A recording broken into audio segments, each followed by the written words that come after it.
இன்னைக்கு வீடியோல நம்மள பத்தி நமக்கே தெரியாத சில செம்ம இன்ட்ரெஸ்டிங்கான சைக்காலஜி ஃபேக்ட்ஸ் தான் பார்க்க போறோம். அதாவது நாம ஏன் இப்படி பண்றோம், நம்ம மைண்ட் எப்படி வேலை செய்யுது அப்படின்னு தெரிஞ்சுக்க போறோம். வீடியோல கடைசியில இருக்கிற அந்த ஒரு பாயிண்ட் உங்க லவ் லைஃப்க்கு கண்டிப்பா யூஸ் ஆகும். ஸ்கிப் பண்ணாம பாருங்க.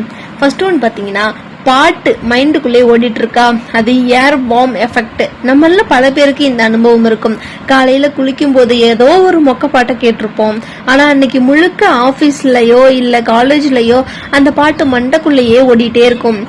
இததான் சைக்காலஜில ஏர் பாம் அப்படின்னு சொல்றாங்க. நம்ம மூளைக்கு ஒரு பழக்கம் இருக்கு. அதாவது ஒரு வேலை அறகுறையா நின்னா அதுக்கு நிம்மதியே இருக்காது. அந்த பாட்டோட முழு வரிகளும் நமக்கு தெரியாததால மூளை அதையே திரும்ப திரும்ப பாடி முழு சாக்க ட்ரை பண்ணும்.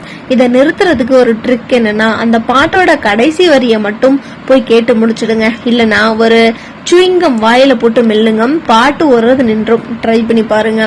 செகண்ட் ஒன் பாத்தீங்கன்னா, பிளான் பி வச்சிருந்தா பிளான் ஏ கண்டிப்பா காலி. நம்ம ஊர்ல எல்லாரும் சொல்லுவாங்க எப்பவும் ஒரு பிளான் பி வச்சுக்கணும் அப்படின்னு.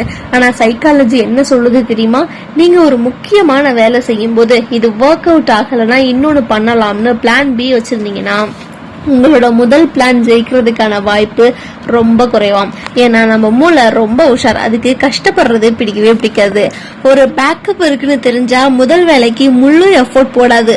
சோ நீங்க சாதிக்கணும்னு நினைக்கிற விஷயத்துல செஞ்சா இதான், இல்லனா ஒன்னும் இல்ல அப்படின்னு ஒத்த காலில் நின்னாதான் ஜெயிக்க முடியும். தேர்ட் ஒன் பாத்தீங்கன்னா, நமக்கு நாமே பேசிக்கிறது பைத்தியக்காரத்தனமா. Self talk. வீட்டுல தனியா இருக்கும் போது இல்ல கண்ணாடி முன்னாடியோ உங்களுக்கு நீங்களே பேசிக்கிறீங்களா? மத்தவங்க பார்த்தா என்ன பைத்திய மாதிரி தனியா பேசிக்கிறான்னு நினைப்பாங்க. ஆனா உண்மை என்னன்னா, தனக்கு தானே பேசிக்கிறவங்க மத்தவங்களை விட ரொம்ப புத்திசாலியாம். நமக்கு நாமே பேசும்போது நம்ம மூளையோட நினைவாற்றல் அதிகமாகுது, மன அழுத்தம் குறையுது. அது மட்டும் இல்லாம நம்மளோட கோல் என்னங்கிறதுல நமக்கு ஒரு தெளிவு கிடைக்குது. சோ இனிமே தனியா பேசினா பயப்படாதீங்க, நீங்க ஒரு ஜீனியஸ். ஃபோர்த் ஒன் பாத்தீங்கன்னா, கிரஷ் மேல இருக்கிறது காதலா இல்ல அட்ராக்ஷனா? பசங்களா இருந்தாலும் சரி பொண்ணுங்களா இருந்தாலும் சரி, ஒருத்தவங்களை பார்த்த உடனே பிடிச்சு போகும். அது காதலா இல்ல சும்மா ஈர்ப்பா அப்படின்னு பெரிய கன்ஃபியூஷன் இருக்கும். சைக்காலஜில இதுக்கு ஒரு சூப்பர் ரூல் இருக்கு. ஒருத்தர் மேல உங்களுக்கு இருக்கிற அந்த ஈர்ப்பு 4 மாசத்தை தாண்டியும் அப்படியே இருந்துச்சுன்னா அது வெறும் அட்ராக்ஷன் கிடையாது, அது உண்மையான காதல்.